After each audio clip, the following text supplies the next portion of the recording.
Frente Parlamentar critica a MP que limita a compensação de crédito de PIS, PASEP e COFINS. A MP número 1227, editada para compensar os impactos da manutenção da desoneração da folha de pagamento de empresas e municípios, limita o uso... Consegue botar um pouquinho para cima, por favor, Lavínia? Limita o uso do crédito presumido desses tributos que incidem sobre pessoas jurídicas. Eu vou passar o primeiro comentário dessa pauta, até pela sugestão. Tem a subpauta também, né? Após leilão, o governo compra 263 mil toneladas de arroz importado. Vou passar essa primeira pauta para o Daniel Lemos. Paulo, essa pauta demonstra, inicialmente, toda a inoperância, incompetência e total desarticulação e vingança do governo totalitário comunista de plantão exercido na pessoa de um ex-presidiário descondenado por seus amigos no Supremo Tribunal Federal. Olha para você ver, Caivano e Paulo. Esclarece que ele aceitou o veto da questão que foi derrubado por alguns setores, da desoneração da folha. Ele concordou em mais 2 anos dessa desoneração da folha, após toda conversa com a articulação na Câmara, no Senado e com os setores produtivos do Brasil. Ele se coloca dizendo que concorda, mas sem conversar com ninguém, sem combinar com ninguém. Na calada da noite, ele vem e dá uma outra paulada de vingança no setor produtivo, no setor econômico do Brasil. Quando ele coloca essa medida provisória, para vocês talvez não saibam, a medida provisória já tem efeito de lei.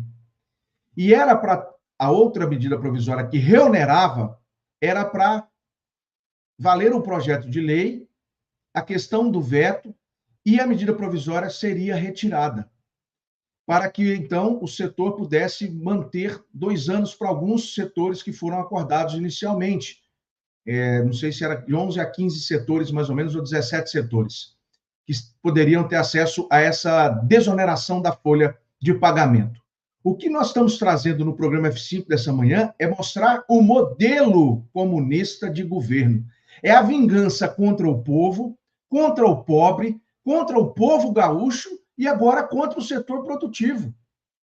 É a vingança na taxação, que, nesse caso, sites chineses, eu até pensaria que poderia ter até mais taxação, porque isso atrapalha a condução e a produção da indústria brasileira.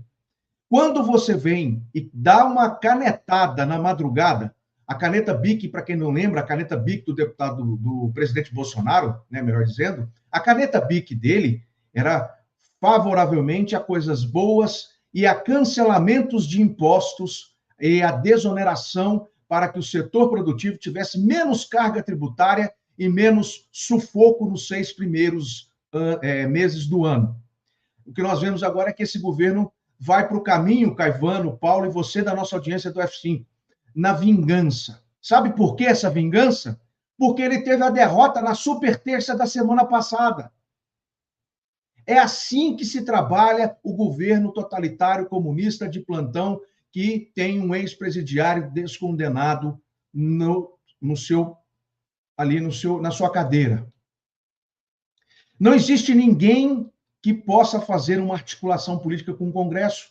Até porque, senhoras e senhores, o que nós vimos foi que o Congresso Nacional, na terça-feira passada, manteve vetos que eram importantes, como o veto que criava o crime de fake news, e derrubou outros vetos do presidente, né, descondenado. Isso, para o Palácio do Planalto, passou a semana inteira, ainda mais no feriado, soando como uma bomba. Não, o governo não tem maioria no Congresso. E não tem mesmo, senhoras e senhores. Não tem mesmo. Só que aí, como ele se utiliza do modelo de tentar destruir o Brasil, continuar destruindo, além do rombo, além de promessas vazias para o Rio Grande do Sul, porque não tem dinheiro. Se eu não economizo, se eu estouro o teto de gastos, se eu passo um rombo monstruoso que pode chegar até a 700 milhões, já estava na casa aí de 300, 400 milhões já esse ano, a arrecadação foi maior, mas a gastança está bem além. 700 milhões foi o prejuízo das estatais. E agora o governo vem com essa medida vingativa. Sabe o que ele está dizendo com essa medida vingativa? Ele está dizendo o seguinte: olha, eu vou tirar os créditos presumidos que vocês poderiam utilizar para pagar qualquer tributo do governo federal, ou para pagar qualquer tributo dentro da União, Estado e município. E agora ele vai lá e diz o seguinte, sabe o que ele diz, Caivano? Sabe o que ele diz, Paulo? Que vocês só vão poder utilizar o crédito para abater somente PIS e COFINS. Você não pode mais usar o crédito presumido para fazer um bem à sua empresa, manter a sua empresa funcionando, mantendo trabalhadores, famílias brasileiras com acesso ao pão nosso de cada dia. É óbvio que a FPA, que várias frentes parlamentares, a frente do livre mercado, a frente do livre comércio, várias frentes parlamentares se manifestaram contrário a isso. É esse o modelo de vingança, Caivano, que nós estamos assistindo, que desde 1º de janeiro de 2023, que disse que ia ser o governo do amor e que ia resolver tudo, só está gastando, destruindo o Brasil e vai se afundar cada vez mais. E nessa linha, quando você vê, ele conclui o leilão do arroz. Olha que legal, 263 toneladas compradas com um preço maior, vai vender a menor. Sabe quem vai pagar a conta, Caivano e Paulo, da diferença? Nós, né? Nós. Entendeu? Aí você percebe... Tá faltando o Laudelino vestido de palhaço hoje aqui. É isso. Por isso que as duas pautas se conectam. O governo resolve fazer a vingança contra o setor produtivo, o setor da economia que funciona junto com o agronegócio e faz o Brasil vencer os desafios, como vai ajudar consideravelmente o Rio Grande do Sul, e ele importa arroz para quebrar os produtores de arroz do Rio Grande do Sul, que já tinha mais de 80% da safra colhida, e ia dispor ao mercado, ele vai lá e compra arroz da Ásia. Eu não vou dizer que possivelmente possa ser arroz de empresas ou de país que tem comunista como governante, socialista Fabiano. Eu não estou dizendo isso, mas eles falam que é da Ásia. E num preço maior, vai vender a menor. E sabe quem vai pagar a diferença? Nós, os otários pagadores de impostos do Brasil, que estamos mantendo a máquina do Estado gorda, inchada, com os penduricários dos seus amigos, cargos comissionados inflados, tudo destruindo, roubo cada vez mais escândalos, viagens para tudo quanto é lado. Enquanto isso, o povo do Brasil está ferrado, passando dificuldade, necessidades, e olha lá, não ia faltar arroz, tá, Paulo Caivano? Com certeza o Brasil estava preparado para enfrentar isso, e a CNA disse isso. Tanto é que está com a decisão da ADI, está com o ministro André Mendonça, que pediu 5 dias para que o governo se explicasse antes da decisão final, porque ontem foi derrubada a liminar que tinha na justiça na primeira instância, né? E essa liminar foi derrubada e o governo pôde fazer esse primeiro leilão. Então, não compre arroz com selo da Conab. Siga comprando arroz dos produtores do Rio Grande do Sul. Apoie o Brasil e siga comprando da indústria brasileira, que já tem muitos percalços e muitos problemas nessa questão tributária, que é uma canga ao produtor e ao trabalhador. Daqui a pouco está todo mundo desempregado, ninguém vai entender por quê. Mas vão prestando atenção e se preparem, porque essa vingança, a tendência dela é só aumentar para prejudicar o povo, pelo povo do Brasil. O primeiro ponto, que é basicamente o seguinte, da mudança, da alteração do PIS e COFINS, bom, vamos lá, todo mundo que me acompanha na parte econômica sabe o meu posicionamento, digamos, entre aspas, aqui, radical contra impostos, Estado, etc. e tal, né? Dito isso, eu acredito que, em meio ao que nós vivemos, do aumento brutal do Estado, e pensa que qualquer espaço físico ele tende a ter ali, como qualquer coisa, um determinado nível de escassez. Quando aumenta o tamanho do Estado, ele sempre cresce em detrimento à liberdade da população, à liberdade empresarial, à liberdade de ação. Ou seja, nós estamos abrindo mão de nossa liberdade, de nossos espaços, em detrimento do crescimento da burocracia, em crescimento do Estado formado por essas pessoas. Quando a gente vê uma mudança de regra no meio do caminho, isso é uma falta de previsibilidade jurídica, falta de previsibilidade daquelas pessoas locais e estrangeiros que querem investir num país. Você precisa de um mínimo de regras. E o que eles estão fazendo, essa mudança dessas regras, é justamente pelo fato deles terem perdido a desoneração. A receita proveniente dessa desoneração, do que eles queriam acabar com isso, essa desoneração desses 17 setores, que é uma outra discussão, ser a favor ou contra a desoneração. Eu sou contra imposto. Eu acho que imposto é coercitivo, mas a gente está discutindo a regra atual e não a questão filosófica que vem por trás disso. A questão de hoje, da desoneração, de manter essa desoneração, faz com que o governo tenha perdido 26 bilhões de arrecadação. E eles precisavam achar de outro lugar. Por quê? Porque eles deixaram claro que cortar gastos eles não farão. Eles não querem, eles não acreditam nisso ou sabem que isso é popularmente ruim para eles quando a gente vê a popularidade desse governo em puro declínio. Então, eles precisavam achar receita de algum outro lugar, já que, repito, cortar gastos como qualquer cidadão normal ou qualquer pessoa que não é Deus, como eles se acham, eles precisariam cortar gastos. Então, como isso não é uma condição, só tem um outro ponto: achar o que pode tapar essa receita. E é justamente isso, essa mudança de regra no meio do caminho, essa mudança do PIS e COFINS, que essas empresas não poderão mais usufruir daquele benefício que tinham de aproveitar me fugiu a palavra aqui, não pagar outros impostos por conta do crédito de PIS e COFINS, eles basicamente têm na manga 29 bilhões que eles passam a arrecadar, porque já está valendo a regra, dessas empresas impactadas por isso. Empresas, por exemplo, distribuidoras de combustíveis ou principalmente empresas exportadoras. Essas empresas não passam mais a ter como compensar o PIS e COFINS, esse crédito de PIS e COFINS que ela tem, e, portanto, tem que tirar do caixa delas para pagar os impostos novos com essa nova mudança de regra.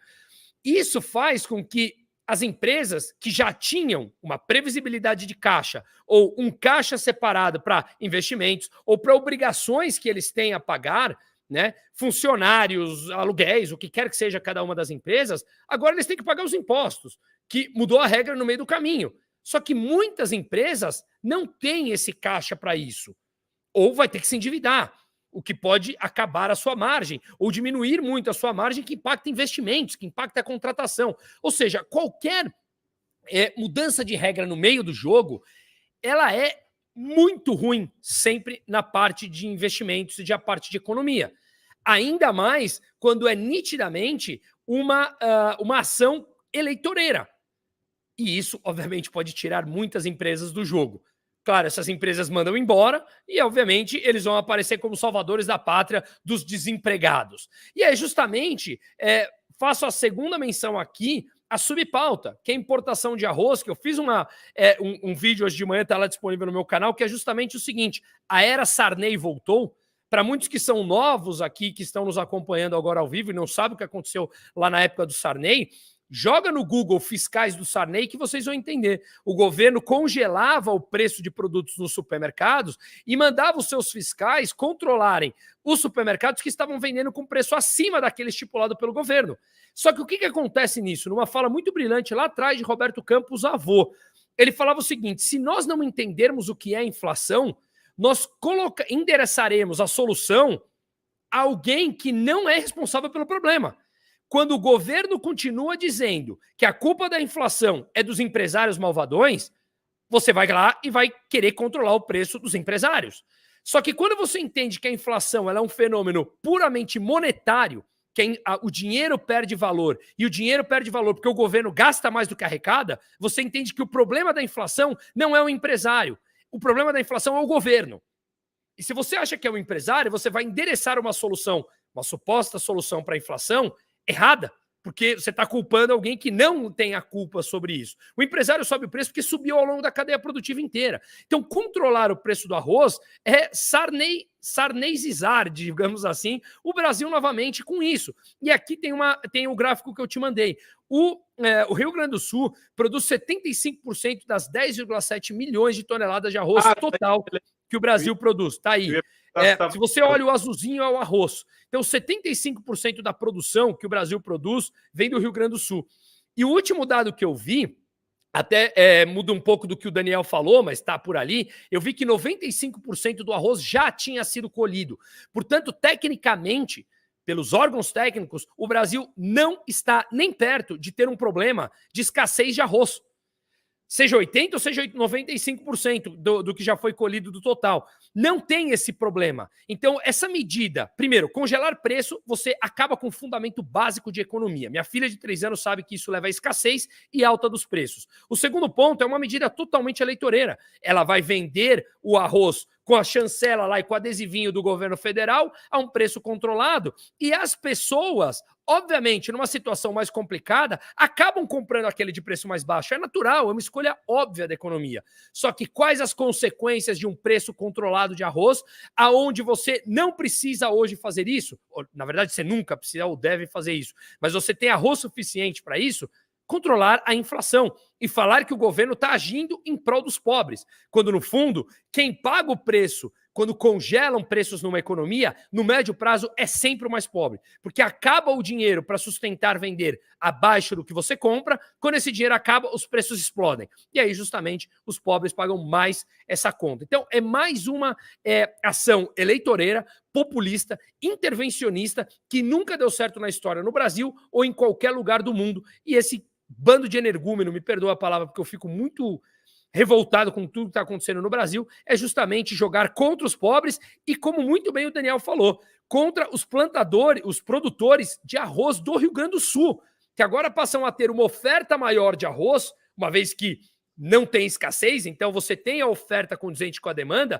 Quando eles aumentam a oferta, o preço cai. Então, muitos produtores que já perderam tudo ou quase tudo com a catástrofe que aconteceu, agora terão que vender as suas produções abaixo do preço deles. É um escárnio isso que acontece. Sob ponto de vista humano, sob ponto de vista econômico, sob ponto de vista intelectual, sob ponto de vista jurídico, tudo é um absolutamente escárnio o que está acontecendo no Brasil. Obrigado, Bruno. Passo o último comentário dessa primeira pauta para o Cláudio Caivano. O Bruno tem razão, né? Eu ia usar a mesma palavra, inclusive por coincidência. É escárnio realmente na questão do arroz. Eu não vou mais explorar, porque esse escárnio é tão grande, né? A falta de vergonha na cara é tão grande que de onde eles pretendem comprar, usa-se agrotóxicos que são proibidos no Brasil. Então eu quero ver como é que isso vai ficar lá no futuro. E o Bruno defende a classe, com toda a razão, aí, a classe dos empresários, né, dos empreendedores, que são aqueles 7% da população brasileira extremamente corajosos, que empregam 25% para que outros 68% não precisem trabalhar. É disso que estamos tratando aqui, meus amigos. Nada mais. E o governo com essa sua ânsia de tirar dinheiro de quem tem. Ponto. Já tirou tudo que tinha dos pobres, agora vai tirar dos empresários também. Bom, a Constituição Federal proíbe determinadas questões, tá? Artigo 150, ela traz ali em esculpido o princípio da anterioridade nonagesimal. O que isso significa? Que em 90 dias, ou seja, você precisa de uma anterioridade de 90 dias para anunciar um aumento de impostos. É disso que estamos tratando nessa MP que o Bruno estava colocando. Outro princípio que está esculpido lá no 154 da Constituição, e eu estou falando aqui como tributarista, tá? Então pegou uma pauta, apesar do Daniel Lemos ter protegido outras pessoas neste programa, né? E aberto um precedente perigosíssimo para nós aqui, comentaristas, trazermos pautas e brincadeira de lado, essa aqui veio bem a calhar. O princípio da não cumulatividade no artigo 154 diz que a União não pode instituir ou mudar, modificar impostos que vão ser cumulativos, ou seja, vão acumular-se durante os processos produtivos. Vamos tentar explicar isso em pouquíssimas palavras. Você compra um objeto para revender na sua lojinha virtual. Quando ele chega para você, aquele produto, você vai trocar a sua caixa, a sua embalagem, vai embalar de uma outra maneira, vai pôr um adereço. Pronto, você fez ali uma circulação de mercadoria, então aquilo incide ICMS. A exemplo do PIS/COFINS, o ICMS é um imposto não cumulativo, só que é estadual. O PIS/COFINS foi instituído lá atrás para poder financiar saúde, educação e previdência social. Mas espera aí, a gente já não paga, hein? Esquece tudo isso. Vamos deixar para lá que a gente está no Brasil, infelizmente não estamos na Finlândia. Então tem imposto para tudo e mais alguma coisa. E no caso das regras de PIS/COFINS, existem 2 tipos de tributação já previstas no ordenamento através de lei complementar. O não cumulativo e o cumulativo, a depender da forma de arrecadação que aquela empresa vai escolher, ou seja, sobre lucro presumido ou sobre o lucro bruto. É disso que estamos tratando. Eles estão alterando, como o Bruno falou, alterando a regra do jogo com o jogo em andamento. E isso é proibido na Constituição Federal. Agora, a quem nos resta chamar? A quem nos resta dizer aí, olha, está tudo errado? Ao STF, não... Desculpa, não dá. Eles estão unidos. Não vai ter como resolver essa questão. Justamente porque eles intercederam ali na questão, também levantada por ambos aí, da desoneração da folha de pagamento, né? Eles foram pedir arrego lá no STF, lá no Poder Judiciário. Então, quando você tem o Judiciário unido ao Executivo, você tem, como resultado, um governo opressor, ou seja, tirania. E não sou eu que estou dizendo, eu faço uso aqui da DPF 130, do próprio STF, que defende a liberdade de expressão em veículos jornalísticos, como é o caso deste aqui, e para dizer que quem disse isso, esse conceito, não é meu, é de Montesquieu, aquele da tripartição dos poderes. Então fica assim, está tudo muito difícil e pode piorar ainda bastante até o ano que vem.